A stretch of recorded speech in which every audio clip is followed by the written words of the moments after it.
next stop is going to be the front office. I'm going to get into the driver's hatch, and this is almost for comedic effect. You can have a look at how big this hatch is compared to my feet, and of course if you're going leg forward, you have to rotate 90 degrees in order to get them into where your feet can actually get the rest of you to come down in. So I haven't yet figured out a proper way of doing this, so bear with me.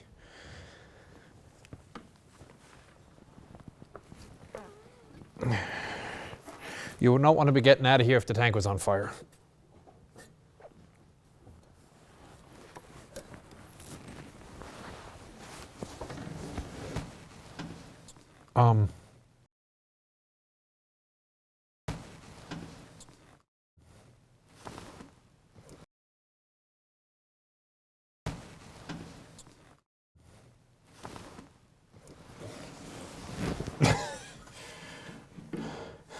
Now my leg is on the wrong side of the gearbox.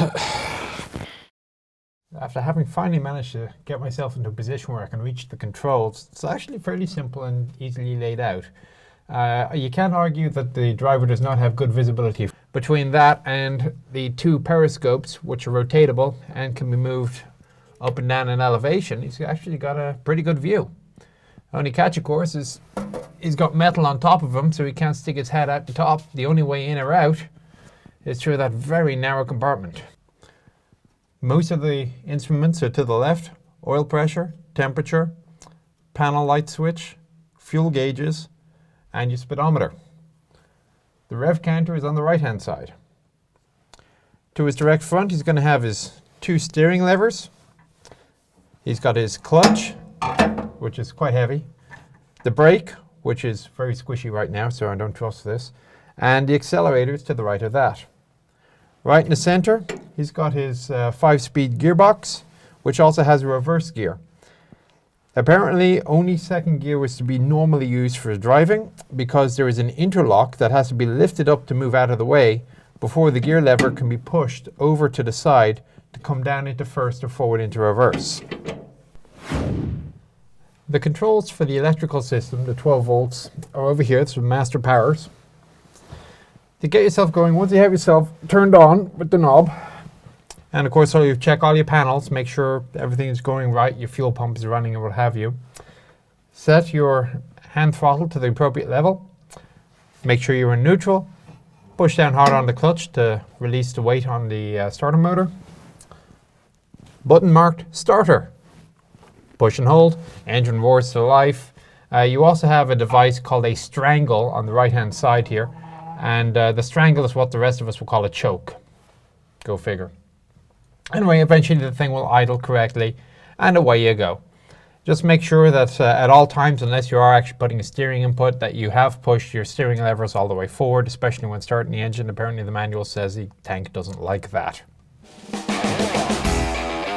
The British actually put a bit of thought into the bow gunner's position. In addition to his conventional unity periscope, forwards, backwards, left and right, most bow gunners, you simply had a machine gun that you sprayed bullets out of, and you either had a generic pass-through port, let's say on the T-34 or on the Sherman. You look through your periscope and you adjusted the tracer onto the target. The British, however, have actually put a proper gun sight onto their Bisa with your trigger and handle for the right and an additional handle for the left. So by putting your head down, you actually had very good control with an accurate sight. It's one of the few machine guns in the bow that you probably could actually hit what you were aiming at. The Bisa itself, a 7.92mm machine gun, very well regarded by its crews. The catch was that it was a caliber that was not used anywhere else in the British Army, or in fact any of the Western powers at all. In fact, 7.92 was used by the Germans and the Romanians.